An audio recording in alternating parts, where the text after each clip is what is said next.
It was 10:42 p.m.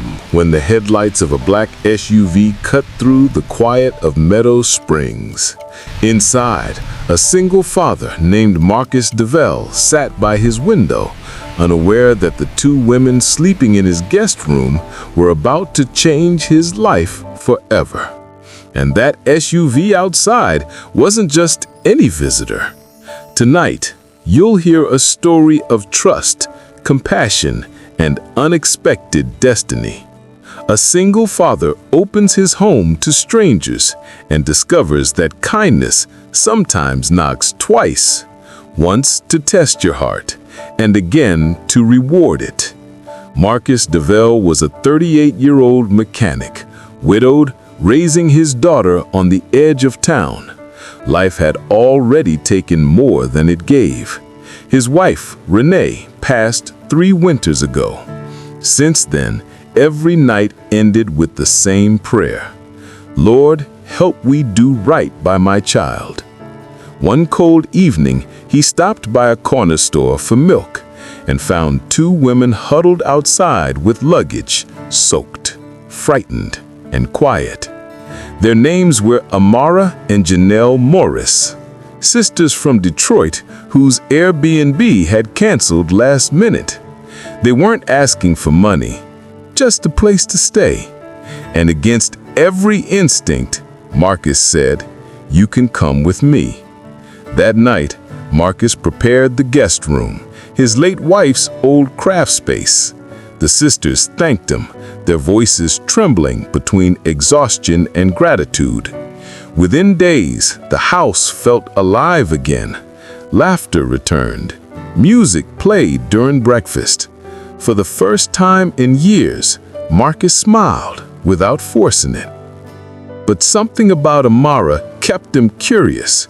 She carried an old leather briefcase everywhere, never letting it out of sight. And Janelle avoided phone calls, whispering whenever she answered one. By the 5th day, Marcus noticed a dark sedan parked across the street. Every morning, every night. Marcus didn't say a word, but he started locking the doors tighter. When he asked the sisters about it, Amara smiled softly and said, "It's just someone looking out for us."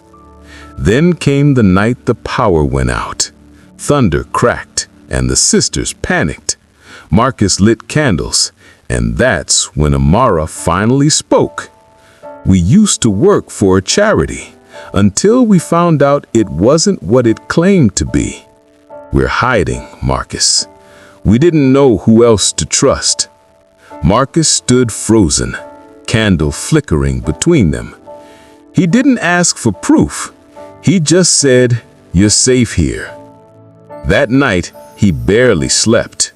Every noise, every shadow outside, his heart pounded. But kindness doesn't regret itself. It simply trusts. The next morning, Tiana ran to the window. "Daddy, the black car's back." Marcus stepped outside, the rain still falling. The SUV's door opened slowly, and a tall man in a suit stepped out. Marcus thought he was about to lose everything, but what happened next, no one in Meadow Springs would forget. The man introduced himself as Special Agent Preston Ward with the Federal Bureau of Investigations. He said the sisters weren't criminals.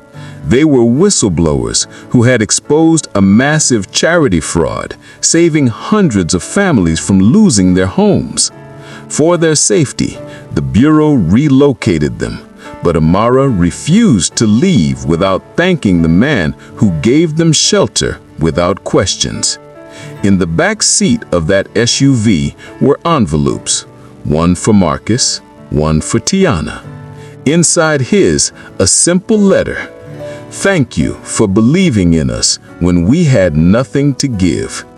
Inside Tiana's, a scholarship certificate, full tuition until college. The sisters waved as the SUV drove off. They left quietly, just as they arrived, but the warmth they left behind filled that home long after they were gone. Months later, Marcus's small auto shop started receiving donations, anonymous ones, tools, new flooring, even a signboard that read, "Devel Auto and Care, where kindness is the engine." Nobody knows where those gifts came from, but Marcus did. He never saw Amara or Janelle again, but every night when he tucked Tiana in, he whispered, "See, baby, helping people is never a waste. It just takes time for kindness to find its way home." If this story moved you, don't let it end here. Someone out there needs a helping hand. Maybe not tomorrow, maybe tonight. Be that light for them. And before you go, share this video with someone who still believes in the power of good people. Subscribe to Kindness Story Matters, because our world changes. One story, one act, one heart at a time.